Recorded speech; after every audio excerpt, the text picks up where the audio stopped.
Eu vou começar contando sobre o meu primeiro chamado, o chamado que Deus me fez, o chamado à vida, numa família, numa época, num país. Eu nasci no dia 6 de abril de 1835 em Chambéry, uma pequena cidade da França. Fui batizada com o nome de Luísa Josefina. Eu cresci numa família de agricultores devotos e piedosos. Meus pais eram pessoas boas e me ensinaram a amar a Deus e a respeitar os outros. Eu era uma criança feliz e curiosa, que amava explorar a natureza e aprender novas coisas. Aos 3 anos de idade, eu tive convulsões. Meus pais, aflitos, ao ouvirem o médico dizer "nada mais posso fazer", levaram-me até o santuário de Nossa Senhora de Mians, próximo de Chambéry. Participamos da missa e eles prometeram que, se eu ficasse curada, faria uma peregrinação todos os anos até que eu completasse 20 anos. No final da celebração, eu recuperei os movimentos tão bem que voltei para Chambéry a pé com meus pais, alegre, pulando e correndo. Minha mãe imprimiu profundamente em meu coração os princípios da fé, o amor ao trabalho e a caridade para com os pobres, virtudes que me acompanharam ao longo da vida. Com ela aprendi as primeiras letras, a costurar e preparar enxovais para as famílias pobres. Desde criança, eu demonstrava um profundo entendimento da fé cristã e aos 9 anos fiz minha primeira comunhão. Vem daí o meu grande amor à Eucaristia. Aos 10 anos, eu tive um grande golpe na minha vida. A dor da perda de minha querida mãe com 30 anos.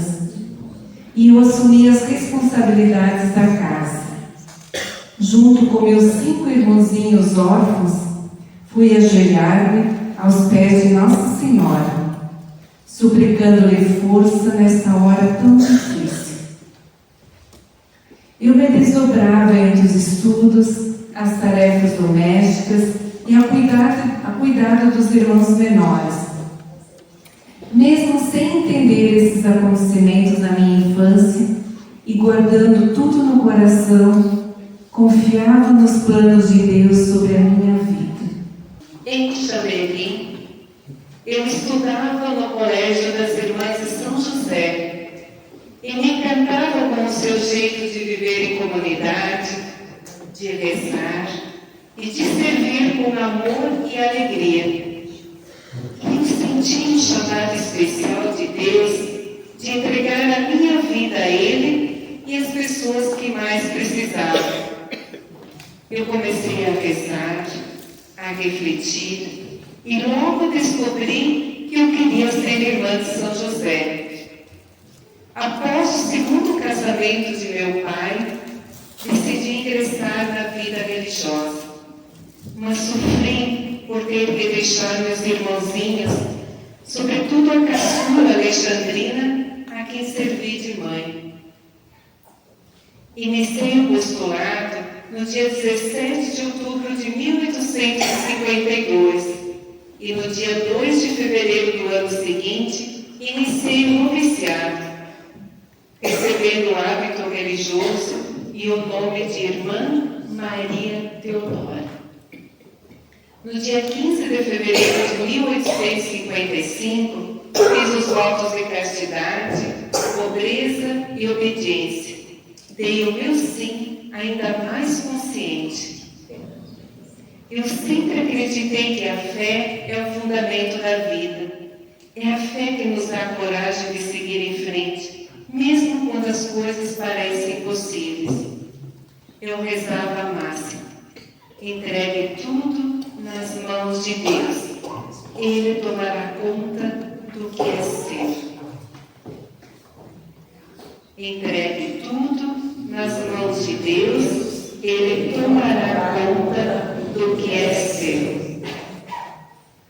Em 1854, na região da Savoia, França, surgiu a cólera morbus, doença que matou muita gente, apesar dos cuidados médicos.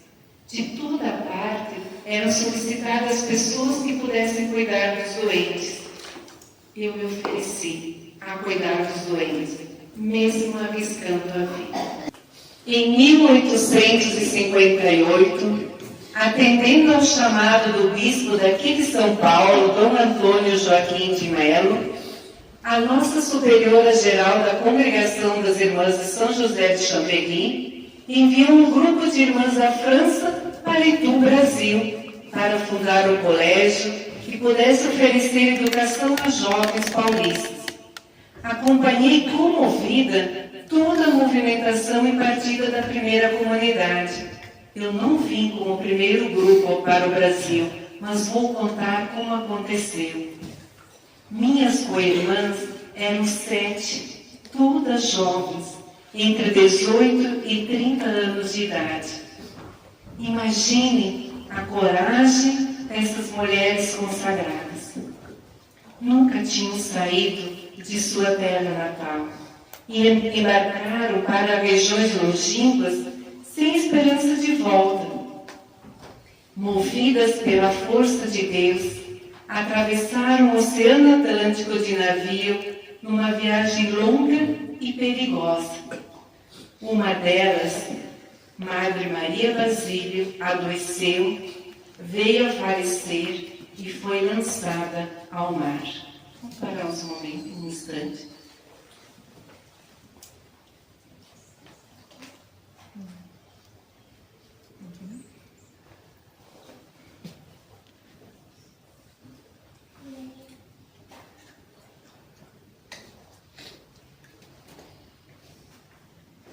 Foi um grande sofrimento para todo o grupo, mas continuaram na viagem. Ao chegar nas novas terras brasileiras, foram aprendendo a língua portuguesa e os costumes. As irmãs escreveram para a superiora-geral, pedindo uma nova superiora e mais uma irmã.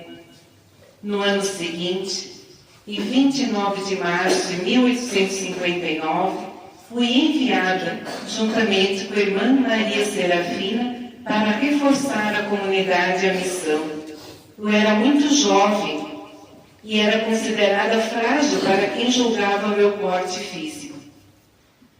Quando eu senti o chamado para servir como missionária no Brasil, eu sabia que seria difícil deixar minha terra, a minha família para trás. E eu também sabia que era o que Deus queria que eu fizesse. Eu tive que ser corajosa e confiar em Deus, mesmo quando eu não sabia o que estava por vir. Ser missionária no Brasil era um desafio enorme, e eu estava determinada a seguir o chamado de Deus. A travessia durou 54 dias de navio. Durante a viagem, houve 13 tempestades daquelas de causar pavor. Entregava-me a Maria e a São José. No dia 24 de maio, chegamos no Rio de Janeiro. Depois seguimos de veleiro até o Porto de Santos. A chegada em São Paulo envolveu uma subida desgastante em liteiras carregadas por mulas até o destino final em Itu, na tarde de 15 de junho. Assim que cheguei, fui ao encontro do bispo de São Paulo, Dom Antônio Joaquim de Melo. O bispo, inicialmente, se espantou com minha aparência tão jovem, só com 24 anos, e me disse: mas é uma criança, o que faremos com uma criança? Eu engoli a seco as palavras. Eu tinha sido enviada, escolhida, para ser a madre superiora do grupo das Irmãs do Brasil e para assumir a direção do Colégio Nossa Senhora do Patrocínio, a primeira escola religiosa dedicada à educação de mulheres no estado de São Paulo. Ele duvidou que fosse capaz de tanto, mas eu dei conta do recado. Não briguei com o bispo, porque entendia que o meu propósito maior era a missão. Ele nomeou outra superior. Só depois de 4 meses, convencido de minhas qualidades de liderança, como superior do grupo de irmãs, me confirmou no cargo. Eu repetia comigo a máxima: coragem, paciência. Um dia no céu pediremos a Deus por tudo, principalmente pelo que tivermos feito ou sofrido por seu amor. Mesmo com a carência de quase tudo na nossa chegada, iniciamos este colégio Nossa Senhora do Patrocínio, fundado em 13 de novembro de 1859, primeiro colégio religioso no estado de São Paulo para a educação feminina de mulheres. Foi pioneira na época. Aqui em Itu só havia um colégio masculino que era dos jesuítas. Naquele tempo, não havia no estado de São Paulo internatos para a educação das jovens mulheres.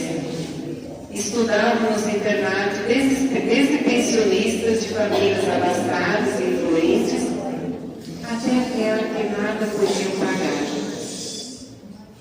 Diante da realidade, eu não me conformava com a escravidão e não podia abrir vagas para moças negras junto com as brancas, filhas de fazendeiros do café da região.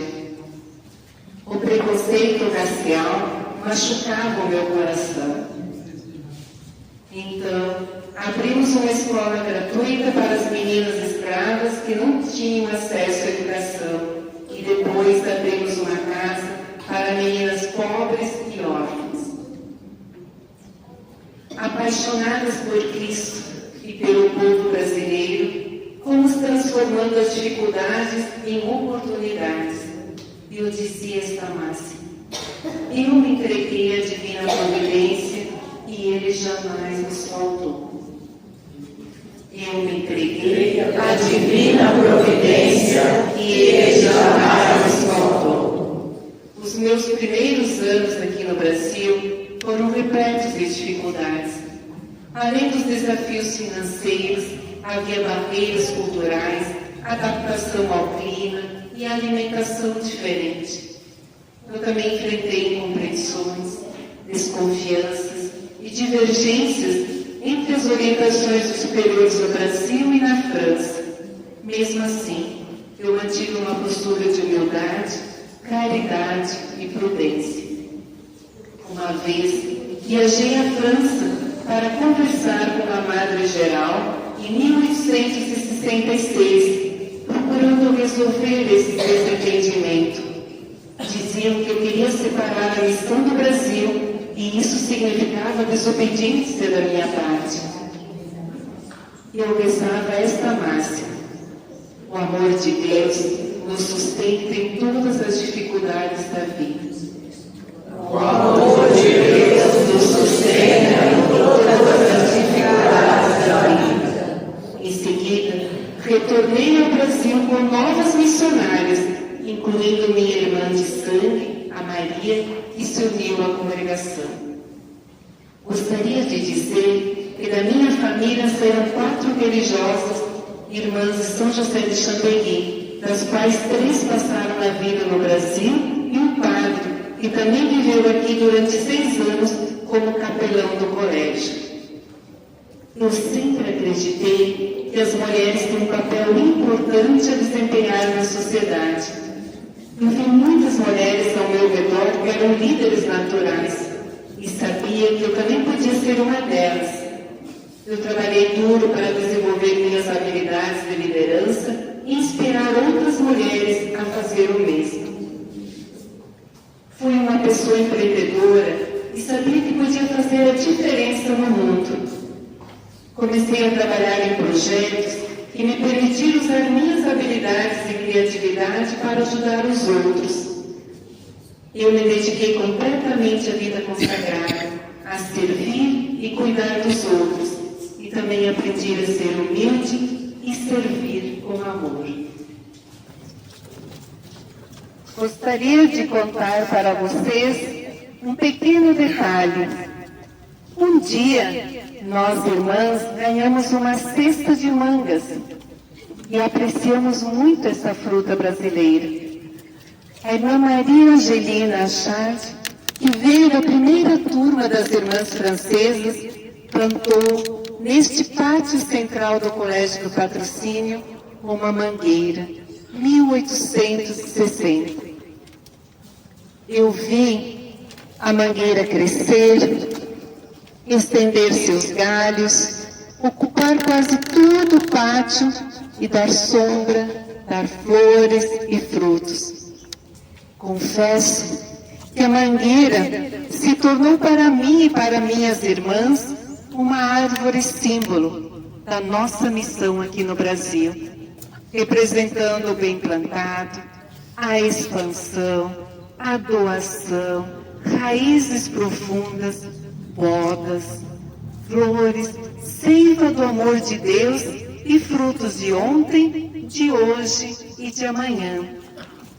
E hoje, mesmo velhinha e com os apoios, continua produzindo mangas há 165 anos.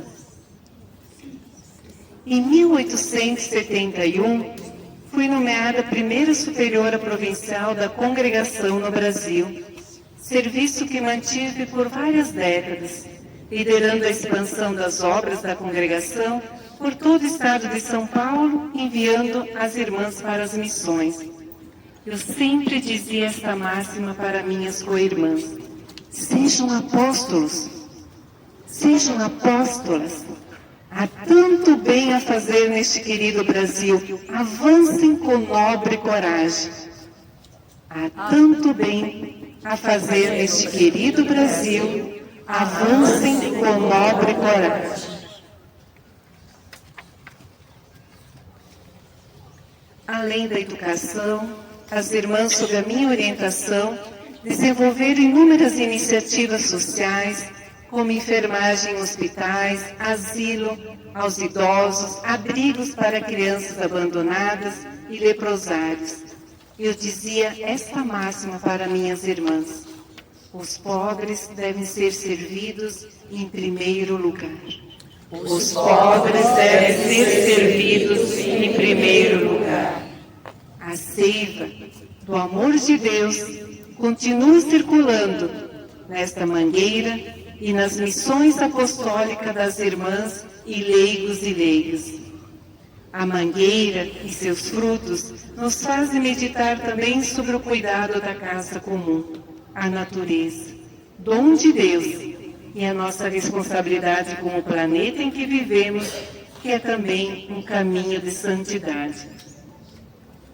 Mesmo assumindo cargos de liderança, procurei viver a humildade como um caminho para Deus e a caridade como expressão do amor ao próximo. Eu repeti a máxima: quanto mais humildes formos, tanto mais nosso Senhor se aproximará de nós e nos abençoará. Quanto mais humildes formos, tanto mais nosso Senhor se aproximará de nós e nos abençoará. Com simplicidade e discrição, buscava tornar a vida dos outros mais leve e digna, e dizia esta máxima para minhas irmãs: procuremos tornar a vida suave aos que nos rodeiam. Procuremos tornar a vida suave aos que nos rodeiam. Em todas as decisões importantes, confiava a Maria e a proteção da obra, recomendando a que todos se entregassem à intercessão da Mãe de Deus. Eu acreditava que Maria era um porto seguro e dizia: confiemos em Maria, sejamos suas verdadeiras filhas. Confiemos em Maria, sejamos suas verdadeiras filhas. Diante das realidades das pessoas, procurava compreender e conhecer os segredos do coração humano e aconselhava, diminuindo as aflições. Oferecia conforto espiritual e orientava minhas irmãs e alunas, Diziam que eu tinha o dom do conselho, pois quem conversava comigo sentia que eu adivinhava o que elas mais precisavam no momento. Minha vida foi uma missão. Como mulher de coragem, fé inabalável e amor ao próximo, entreguei a minha vida a Deus pela defesa dos mais necessitados e pela construção de um legado que está atravessando gerações.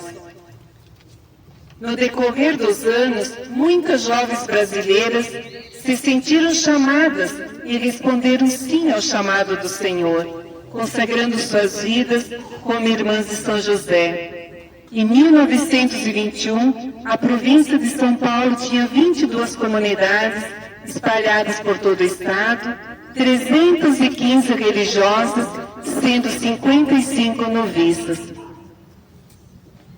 No centenário do meu nascimento, em 1935, quando também completavam-se 10 anos da minha morte, foi erguido este monumento, esse memorial, para que minha imagem ficasse sempre presente entre as irmãs, os alunos e todas as pessoas que viessem visitar esta casa.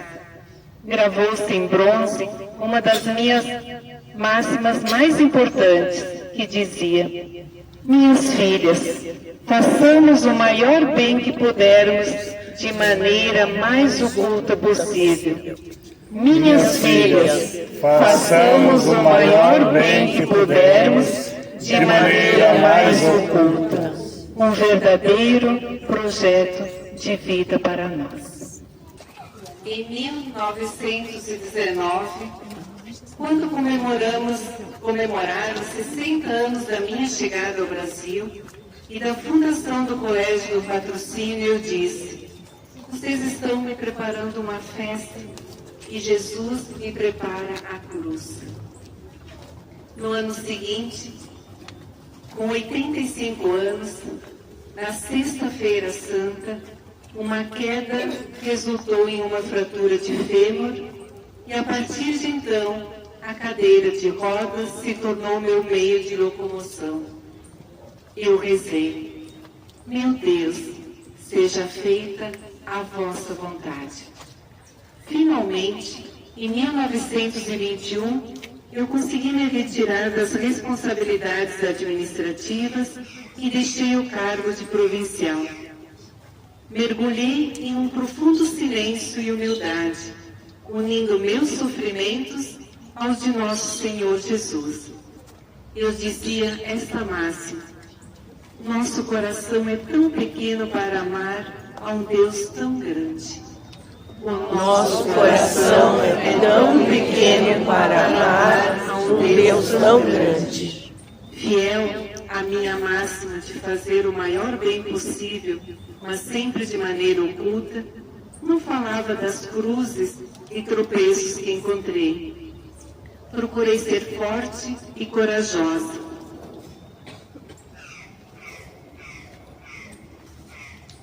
Não atraía a atenção sobre mim, sobre o meu sofrer. Antes, pelo contrário, amparava a todos que me cercavam com uma palavra amável, uma palavra de fé e de conforto. Este é o momento para meditarmos. De que maneira acolhemos acontecimentos de nossa vida, fazendo a entrega nas mãos de Deus?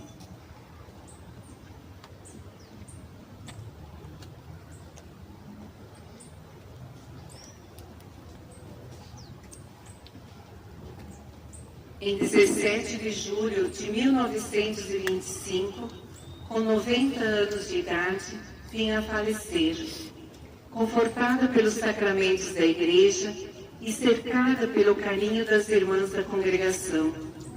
Meu corpo foi enterrado aqui no cemitério que fica dentro do próprio colégio.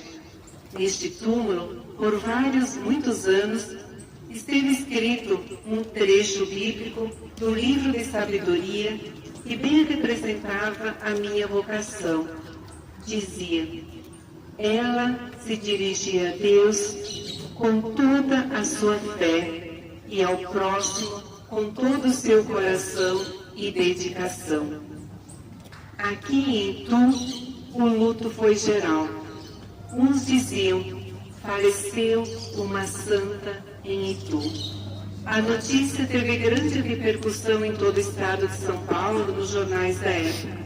Eu que tanto amei a obscuridade e a vida oculta. Aos poucos, o povo da região começou a me chamar de santa e a me invocar em suas necessidades, e multiplicaram-se as visitas ao meu túmulo. Muitos testemunhavam favores alcançados. Aqui eu fui sepultada junto ao túmulo de outras irmãs de São José. Em 1998, ao receber o título de venerável, concedido pelo Papa São João Paulo II, os restos mortais foram transladados para dentro da igreja.